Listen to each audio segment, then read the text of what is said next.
Good morning everyone. অনেক দিন পরে আমি আজকে আপলোড করছি আমার কুকিং কন্টেন্ট। যাই হোক, আমি ব্লগ করি যেটা আমার, সেইটাই আমি আজকে আপলোড করব। মনটা খুব খারাপ ছিল, অনেক দিনে আমি কিছু আপলোড করতে করিনি, মনের দিক থেকে যুদ্ধ করছিলাম। যাই হোক, তো আমি আমার গাছের থেকে কলা পাতা তুলে কলা পাতায় মাছ করবো বলে ঠিক করেছি।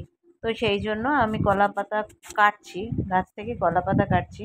একটা আলাদাই অনুভূতি হচ্ছে, এই পাতা কেটে আমি রান্না করব, একটা আলাদাই অনুভূতি। যাই হোক, সেই জিনিসটা তো আমি পুরোপুরি বোঝাতে পারছি না যে আমার কি একটা ফিলিংস হচ্ছে। আর এর মধ্যে আবার আমার জনিও মাঝখান থেকে চলে এলো, ঘর থেকে জনি চলে এসে সারা মানে গলিটার মধ্যে আমাদের যে ওখানে দৌড়াদৌড়ি করছে। আর এদিকে দেখো, আমার গাছের আম হয়েছে, কলমের গাছ, ৬-৭টা আম হয়েছে, ছোট ছোটও আছে অনেকগুলো।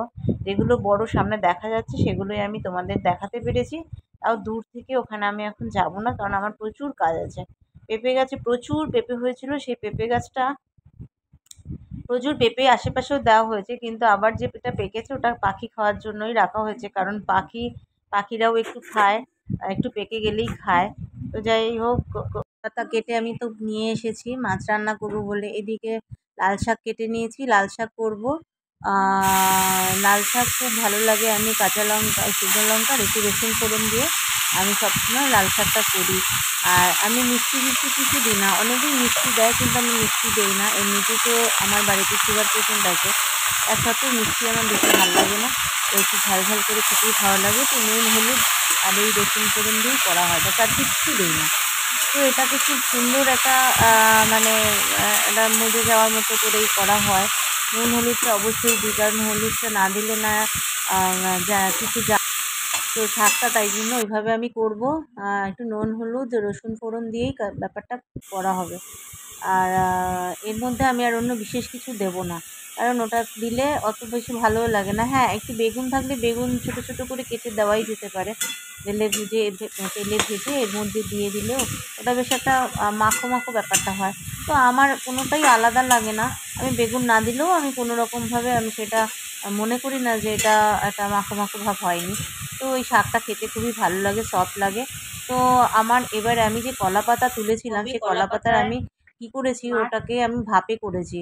টিফিন বক্সে দিয়ে ওটা বসিয়ে দিয়েছিলাম। ফার্স্টে কলা পাতাটাকে ধুয়ে তেল মাখিয়ে গ্যাসের ওপরে একটু তাপ খাইয়ে নিয়েছি, যাতে কোনো রকম খারাপ কিছু না থাকে।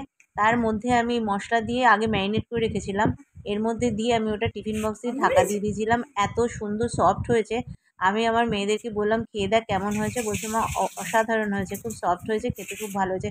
সত্যি মানে এইভাবে যদি করা যায়, এইভাবে আমি এই মাছটা তেলাপিয়া মাছটা করেছি, কিন্তু এইভাবে তেলাপিয়া মাছের একটা আলাদাই স্বাদ হয়ে গেছে, মনেই হচ্ছে না যে তেলাপিয়া মাছ খাচ্ছি, এতটাই ভালো লেগেছে। সেটা ইলিশ মাছের জায়গায় আমি এই মাছটা করেছি, কারণ আমার মেয়ের পাতায় মাছ খাওয়ার ইচ্ছা হয়েছে। তো আমি ঠিক আছে চলো, যেটা ইচ্ছে হয় সেটা খাওয়াতে হয়, মনের ইচ্ছাটা পূরণ করতে হয়। তো যে ঘরে যখন রয়েই গেছে তখন তাই করেছি। এই যেভাবে আমি মাছটা চামচ দিয়ে কেটে নিলাম, মানে এতটাই সফট, এতটাই ভালো হয়েছে। যাই হোক, সবার ভালো লাগলে কমেন্ট করবে, শেয়ার করে সাবস্ক্রাইব করবে প্লিজ। টাটা।